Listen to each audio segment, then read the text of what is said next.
Hello mga Bini at nandito na naman tayo sa bagong episode ng Bini Horror Stories. At ngayon, meron tayong letter sender from Laguna. At ipapangalan na lang natin, ang kanyang pangalan ay si Miss Dolly. At ang kanyang story ay tungkol sa isang field trip sa Intramuros, Manila. At kung pamilyar na kayo sa lugar na to, sigurado naman na alam niyo na maraming nang nangyaring kababalaghan sa lugar na to. Dahil nga din, hindi rin natin masasabi dahil dito rin naman ang mga tagpo noong ikalawang digmaan. Ayon sa history, maraming namatay sa Intramuros. At mas nag-remarkable ang isang lugar na pasyalan na ngayon na dating kulungan ni Dr. Jose Rizal. Sa pagkakasabi ng mga historical, itong lugar na to ay maraming namatay at naiwan na mga bangkay sa mismong malapit sa kulungan ni Dr. Jose Rizal. Alam kong pamilyar na kayo dito sa aking sinasabi, ngunit hindi ko nababanggitin kung saan mang parte ng lugar ng Port Santiago ang lugar na ito.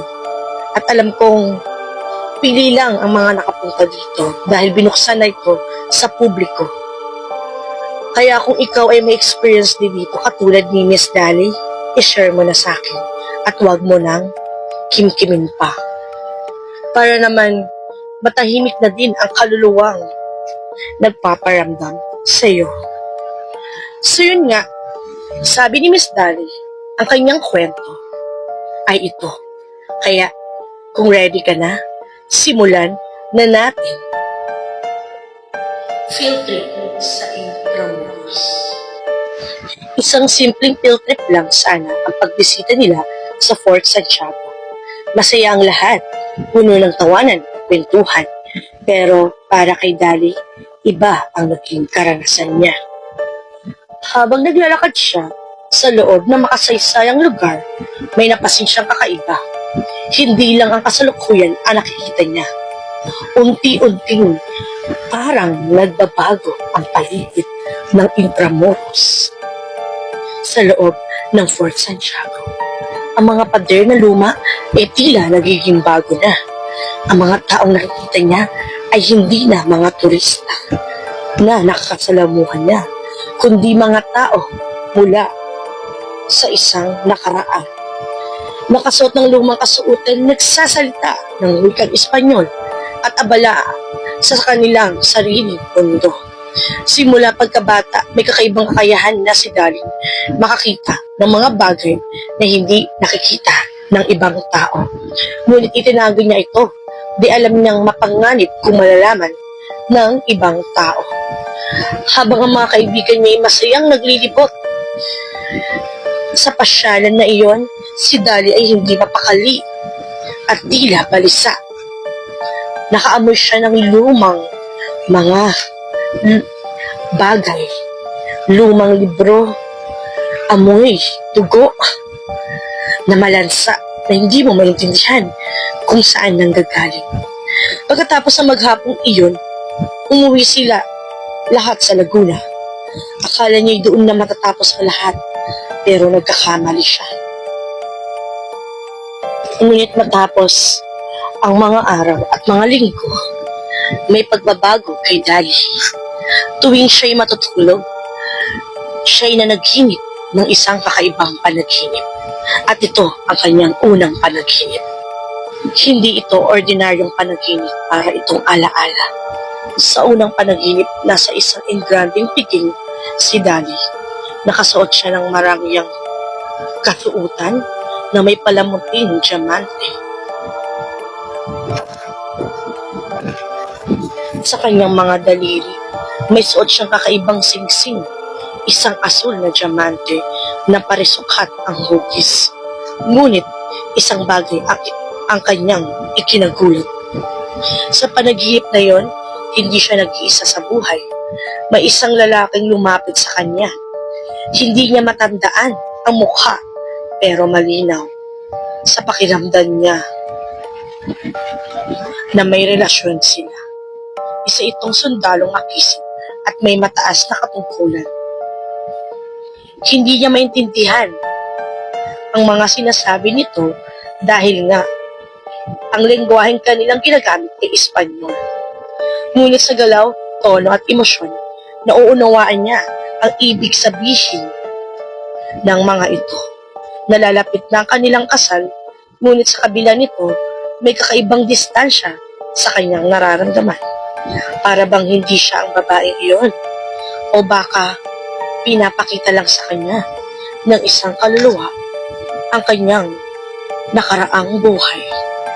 Paulit-ulit na bumalik ang panaginip na iyon. At ito naman ang kanyang ikalawang panaginip. Mas naging malinaw at mas nakakatakot ang panaginip na to. At sobrang tragic at malagim. Magulo ang paligid, nagtatakbuhan ng mga tao, may sigawan siyang naririnig.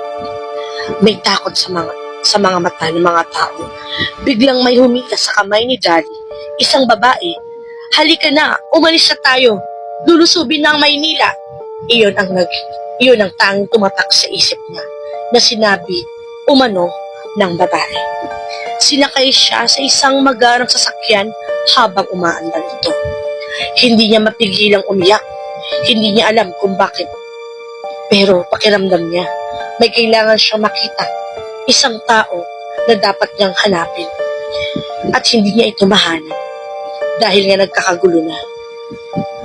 I think itong eksena na to is Battle of Manila nung ikalawang digmaan.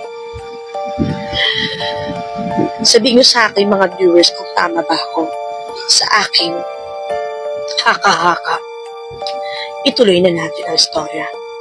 Pagtingin niya sa kalangitan, may mga eroplanong pandigmaan at may bandila ng hapon.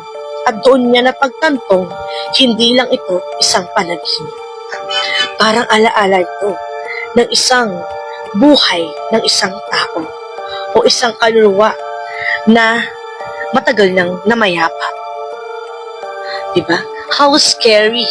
Isipin mo, nag-field trip ka lang, pero merong isang tao, may isang kaluluwang sumama sa'yo para ipakita yung nakaraan niya. Alam niyo mga Bing, napapaisip ako dito sa kwento na to eh. Hindi kaya, I don't know kung naniniwala kayo sa reincarnation. Hindi kayang past life niya itong panaginip na to.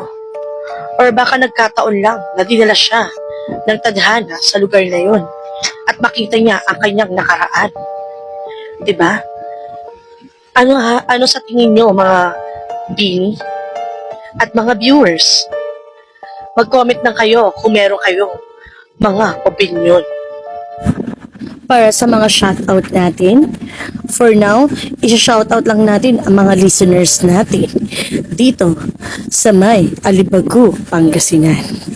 At mga pinsan ko na laging nakikinig sa aking horror stories.